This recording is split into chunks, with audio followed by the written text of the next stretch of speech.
Good afternoon. Fade to Black breaking news for this Thursday, June 22nd, 2023. This is all of the news that you need. I'm Jimmy Church. On this day in history, 1633, accused of heresy by the Inquisition, Galileo was forced to recant his support of the Copernican system, which held that the sun was the center of the solar system. On this day in 1633, here's your fader fact. Mary Grams, she was Canadian. It's Canadian. Mary Grams, a Canadian who lost her wedding ring while gardening, found it 13 years later growing on a carrot. And that is your fader fact. Let's get to the breaking news. Sad day. Sad day. We've been waiting for developments, and this morning we got them. A debris field was discovered on the ocean floor near the Titanic, where the submersible Titan was headed. And it was just confirmed by the United States Coast Guard that the tail cone of the submersible was found approximately 1,600 feet from the bow of the Titanic on the sea floor. Tour company Ocean Gate Expeditions says it believes the 5 passengers on board the missing Titanic-bound submersible have died.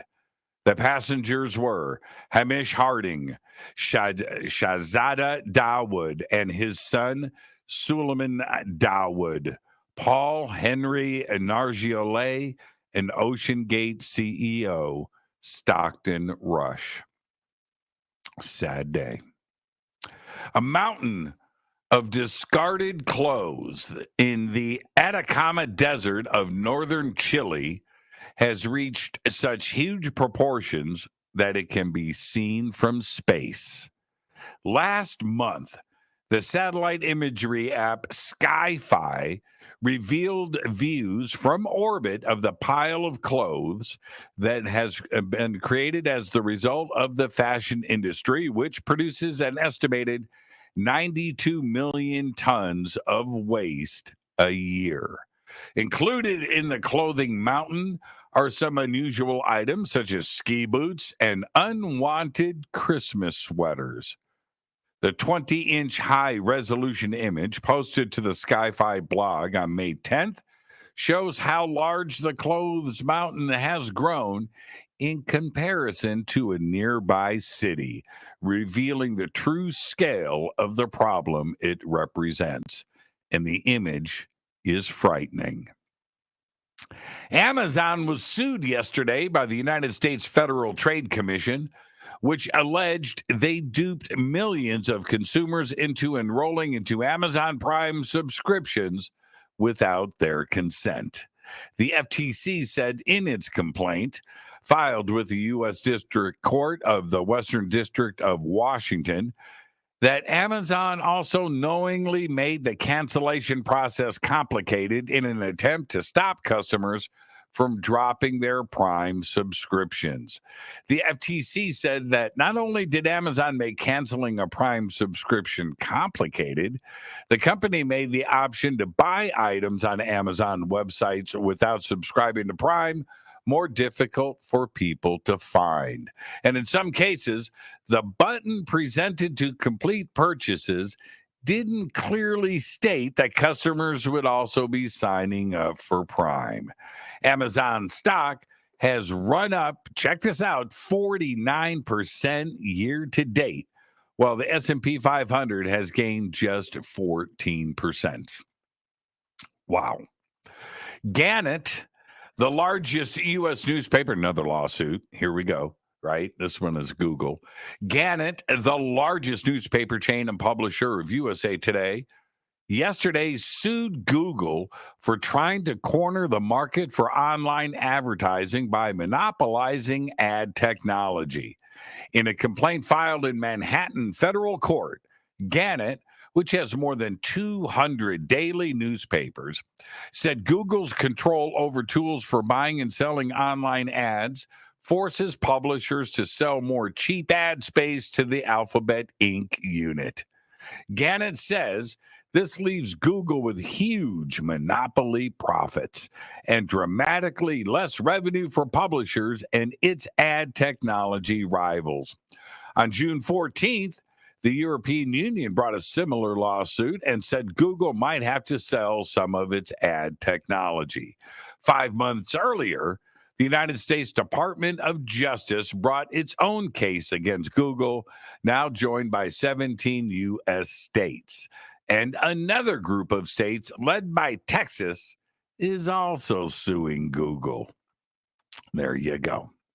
The oldest known engravings in Europe, discovered in a French cave sealed up for tens of thousands of years, likely weren't crafted by modern humans, but rather Neanderthals. All of this in a new study. Within the cave at La Roche-Cotard, 150 miles southwest of Paris, the researchers analyzed a series of carvings thought to be made by ancient human fingers.